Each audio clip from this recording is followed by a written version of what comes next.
Complex ஃபேமிலின்னு சொன்னீங்க உங்கள் மாமனார் வீட்டில் பேசும்போது ஆஃப்டர் ஆல் ஏ உமன் அப்படின்னு என்ன வந்து அவங்க கிரிட்டிசைஸ் பண்ணுறாங்க அப்படின்னு சொன்னீங்க.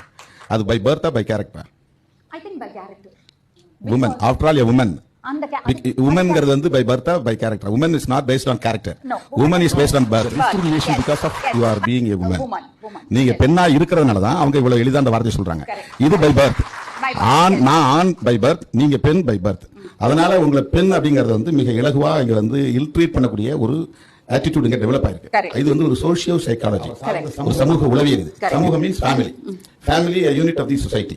ஒரு சமூகத்துக்குள்ள ஒரு யூனிட். அது அந்த சொசைட்டினுடைய கருத்தை தான் வந்து ஃபேமிலி ரிஃப்ளெக்ட் பண்ணுது. அந்த ஃபேமிலியினுடைய மெம்பர்ங்கிற முறையில் நாம ரிஃப்ளெக்ட் பண்றோம். இப்போ முஸ்லீமா இருக்கிற வந்து ஒரு நாளைக்கு 5 வேளை தொழணும் அப்படிங்கிறது அந்த சமூகம் வந்து அவருக்கு கற்பிக்குது. அது ஒரு வெளிப்படுது. அந்த மாதிரி இந்த சமூகம் ஆணாதிக்க சமூகமாக இருக்கிறதுனால தான் பெண்கள் எவ்வளவு உயர்ந்த பதவிக்கு போனாலும், நல்ல ஆளுமை மிக்கவர்களாக இருந்தாலும், பன்மொழி புலமை பெற்றிருந்தாலும், நீ ஆஃப்டர் ஆல் ஒரு பெண் தானே அப்படின்னு சொல்லக்கூடிய நிலை. This is because of this male dominance of the society. அந்த மேல் டாமினன்ஸ்ங்கிறது எங்க இருந்து வருது? அதுதான் சனாதனம் நாம் சொல்றோம். அதுதான் மனசுல சொல்றோம்.